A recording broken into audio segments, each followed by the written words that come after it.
नमस्कार दोस्तों, स्वागत है मेरे YouTube चैनल पर जिसका नाम है क्रिएटिव माइंड। दोस्तों आज मैं बात करूंगा आपसे कि ओला का जो इलेक्ट्रिक स्कूटर आया S1 और S1 Pro, दोस्तों इसके हिडन चार्जेस क्या हैं। दोस्तों वीडियो शुरू करने से पहले मैं आप सबसे रिक्वेस्ट करना चाहूँगा कि मेरे चैनल को ज़रूर शेयर कीजिए और सब्सक्राइब कीजिए मेरे चैनल को। बहुत बहुत धन्यवाद। दोस्तों चलिए मैं आपसे एक बात पूछना चाहूँगा।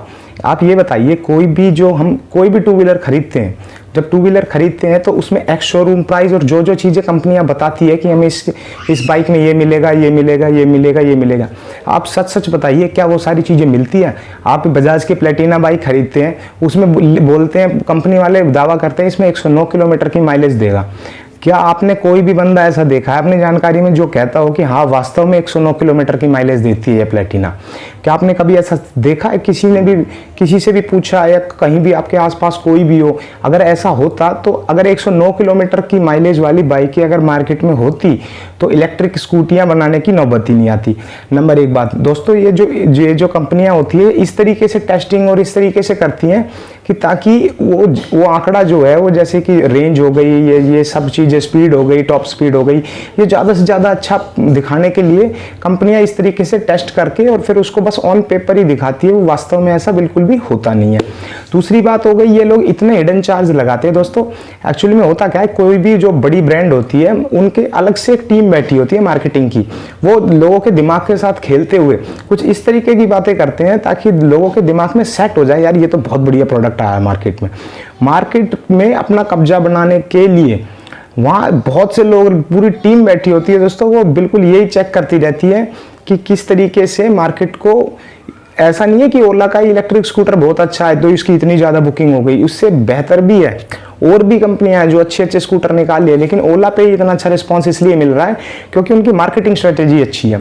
उन्होंने मार्केटिंग कुछ इस तरीके से करी है, देखिए हमारी इतनी टॉप स्पीड है, देखिए हमारे इतना ये है वो है, इतना ज़्यादा टॉप स्पीड और ये सब चीज़ें, रेंज हमारी इतनी 180 किलोमीटर की रेंज दे रही है, कोई और नहीं दे रहे, ये है ऐसा। इस तरीके से बना के एक ऐसा माहौल क्रिएट किया गया है कि लोग ऐसा लगे कि यही सबसे बढ़िया है। अब बात रही हिडन चार्जेस की, लोग दोस्तों आपको पता होगा जो इसके चार्जिंग के लिए जो चार्जिंग स्टेशन बनाएगा ओला ने कहा है कि वो बहुत सारे अलग अलग देशों में बहुत सारे चार्जिंग स्टेशन बनाएंगे।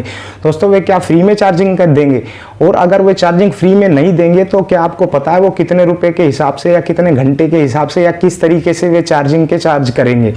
जो चार्ज, अगर आप अपनी स्कूटी को बाहर चार्ज कराने जाओगे तो वो कितना पैसा लेके आपको चार्ज करेंगे, आप वो नहीं पता लगा सकते। अब वो उनके हाथ में है, ओला के हाथ में है कंपनी के, वो जितना चाहे उतना आपसे पैसा ले सकती है। दूसरी चीज हो गई दोस्तों, उसमें जो नेविगेशन और ये सब जो फीचर्स जो बताए गए हैं, कंपनी ने ये तो बता दिया कि हम ये इस तरह के नेविगेशन फीचर्स देंगे, लेकिन कंपनी ने ये नहीं बताया कि कितने रुपए के देंगे, कितने चार्ज लेगी इस चीज़ के लिए।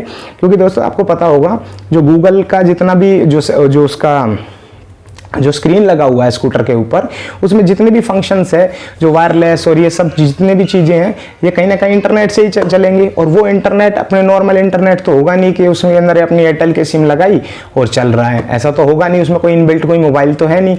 तो उसमें क्या होगा, ओला जो है ना, दूसरी जो कम्युनिकेशन कंपनियां हैं उनके साथ ऐसे कॉन्टैक्ट करके उसमें अपना एक अलग ही टैरिफ प्लान बना के, बिल्कुल सिंपल भाषा में बोला जाए तो एक अलग ही टैरिफ प्लान टाइप का बना के देगी। वो हो सकता है 6 महीने के 2000 रुपये ले, हो सकता है 1 साल के 4000 ले, 5000 ले, 10,000 ले, आप नहीं बोल सकते। उसमें कुछ फीचर चालू करेंगे, कुछ नहीं करेंगे, आप नहीं बोल सकते वो क्या चीज़ करेंगे या क्या नहीं करेंगे। कंपनी को प्रोडक्ट लॉन्च करने के टाइम ही ये सारी चीज़ें बता देनी चाहिए। कंपनी ने पैसा तो ले लिया है हमारे से, प्री बुकिंग करा ली है, पैसा ले लिया है, 10-20 हज़ार रुपये भी ले लिया है, बुकिंग कर लिया, लोग इंतजार भी कर रहे हैं, लेकिन उनको अब तक ये भी नहीं पता है कि वो उसमें क्या चीज़ है, कितने की डलेगी, इतने, उसके बारे में कुछ भी नहीं पता है लोगों को। और बस लोगों से कंपनी कह रही है बस तुम ले लो, बस जैसे भी करके ले लो इस प्रोडक्ट को। प्रोडक्ट लेने के बाद उसके बाद क्या होगा उस चीज़ का कुछ भी नहीं पता है। कंपनी ने कोई इस तरीके की कोई इंफॉर्मेशन भी नहीं दी है, ना मार्केट में ऐसा कुछ बताया गया है कि इसको लेने से ये चीज़ है। बिल्कुल एकदम क्लियर कट होना चाहिए दोस्तों। ज़्यादातर जो भी कंपनियां होती है बिल्कुल एकदम क्लियर बताना चाहिए हर चीज़ को, तभी कस्टमर सेटिस्फाई होगा। अगर मान लो आज हम 20,000 इन्वेस्ट करके हमने प्री बुकिंग करा दी और कल को उसमें कोई दिक्कत आने लग गई तो हम उसको रिफंड भी नहीं कर सकते, ना उसको वापस कर सकते हैं। और इतना बड़ा इंफ्रास्ट्रक्चर बनाया है अगर किसी कंपनी ने, तो कंपनी कमाने की कोशिश तो करेगी। दोस्तों आप खुद बताइए, अगर आप करोड़ों अरबों रुपए लगा के, अरबों खरबों रुपए लगा के कितनी बड़ी फैक्ट्री बनाएंगे, इतने ज़्यादा प्रोडक्ट बनाएंगे। तो वो कहाँ से आया वो इतना पैसा? क्या ओला ने कहीं से कमाया तो है नहीं, कहीं से लोन लिया होगा, बैंकों से लिया होगा, या किसी भी तरीके से पैसा जो इकट्ठा करके इन्वेस्ट करा है ओला ने, तो उसको लेने की तो कोशिश करेगा ही। जैसा कि ओला का ट्रैक रिकॉर्ड भी ऐसा है। आपको शायद दोस्तों पता नहीं होगा, ओला जब शुरू में आई थी, जो टैक्सी सर्विस दिया करती थी ओला, उसमें ड्राइवरों को 90% देती थी और ओला खुद अपना शेयर रखती थी सिर्फ 10% का, जितनी कमाई होती थी। लेकिन आज जो ओला है वो 30% जो कमाई का, अगर जैसे आप बुक करते हो ओला की कैब को बुक करते हो, मान लो आपने 1000 रुपये की कैब बुक करी, तो 1000 में से 300 रुपये तो ओला ही ले लेगा। जो ड्राइवर है, जो अपना पेट्रोल डीजल जो भी कुछ लगा रहा है, CNG उसकी गाड़ी सब उसका है, उसको सिर्फ 700 रुपये मिलेंगे और 300 रुपये बिल्कुल आराम से बैठ के ओला सॉफ्टवेयर दे रखा है उसी के नाम के, वो 300 रुपये ले लेगा। कि आप ये उम्मीद कैसे लगा सकते हो कि इस तरह की कंपनी आपको बहुत अच्छा फीचर दे देगी?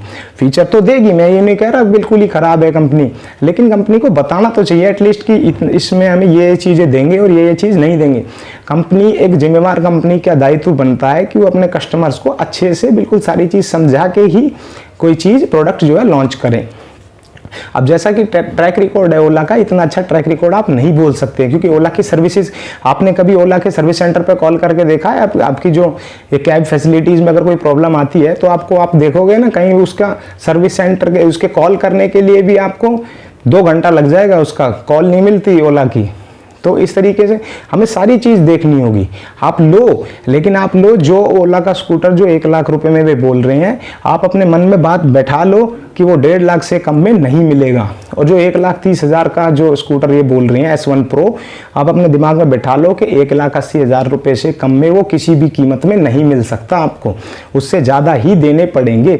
और उसके बाद भी एडिशनल जो आपको फीचर्स के अलग से चार्ज देने होंगे, उसमें अलग से हो सकता है कि एक्सटेंडेड वारंटी नाम से कुछ और अलग चीज़ डाल दें, वो अलग से देना होगा। वो तो दोस्तों आगे हमें पता चलेगा, निकट भविष्य में हमें 1-2 महीने 6 महीने बाद हमें पता चलेगा कैसा परफॉर्म कर रही है कंपनी, या कैसा अब जो उसका फीडबैक आएगा, जो कि यूज़र्स हैं उसके स्कूटर के जो यूज़र हैं उनसे पता चलेगा आने वाले टाइम में कि कैसा होगा। अभी तो बस हम ऐसा अनुमान लगा सकते हैं। और दोस्तों देखिए, हमारा काम है दोनों तरीके से सोचना, अच्छी की तरफ भी और बुरे की तरफ भी। अगर सिर्फ हम एक पॉजिटिव वे में सोचते चले गए और नेगेटिव की तरफ देखे ही ना, तो ये भी कहीं ना कहीं गलत होगा। दोस्तों इसी के साथ मैं आज की वीडियो को समाप्त करता हूँ। आशा है कि मेरे द्वारा दी गई जानकारी आपको पसंद आई होगी। इसी तरह के इन्फॉर्मेटिव वीडियोस के लिए मेरे चैनल को सब्सक्राइब कीजिए। बहुत बहुत धन्यवाद।